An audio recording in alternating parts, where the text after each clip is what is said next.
So we're working on the useless box, and the one on Instructable right now has a few different variations. One of them uses a continuous rotation servo, which we do happen to have one of them, but that costs $15, so it's at $16. And I wanted to kind of keep costs down, so I have this other servo that is $6.95 from All Electronics, and I want to modify it so that it can be used in the useless box.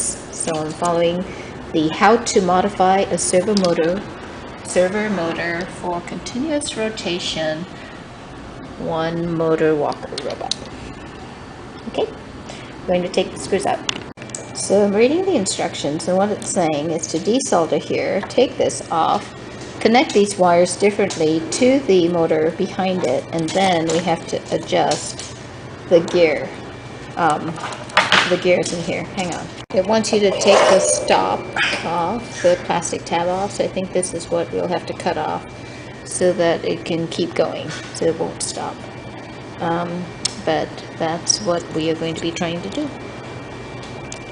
Okay, so it's a little bit greasy, well lubricated, and I put it back in, but we're going to end up cutting off this little notch here. I'm going to put it all back together though, so that I don't end up losing parts. Okay, expert solderer here. We set up, just waiting for the soldering iron to heat up. And we're going to apply the heat and use the solder sucker to suck the solder out. Okay, here we go. So we got the solder, we think, and there it is right there. And I'm going to pry up this end so that hopefully we got everything. Hopefully I don't have to desolder that too. I think I need to get this one too. So we'll go get that. We decided since we're not going to need this again, it doesn't seem like it, I'm just going to break it off.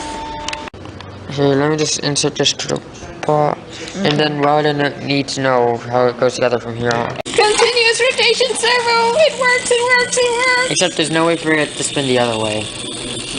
Oh. Can you reverse the polarity? By plugging the... No, it does spin the other way. Yay! Continuous rotation servo is spinning the other way! Yay! So I think this is the control and feedback circuit, so that it would read what the position of the servo was at, and then based on that it would stop it, right? Tell it no more.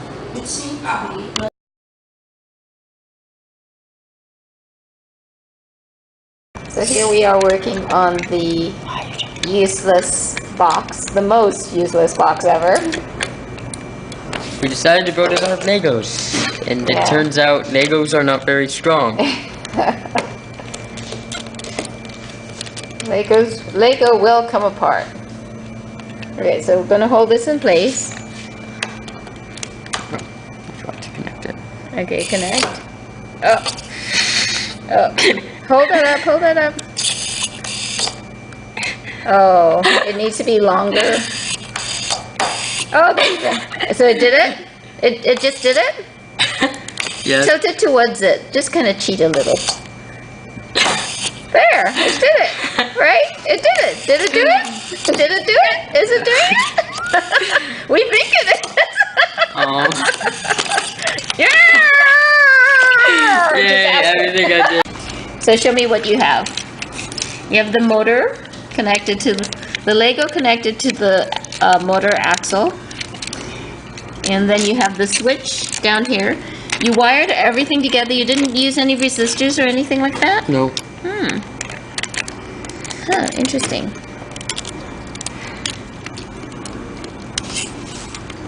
Interessante.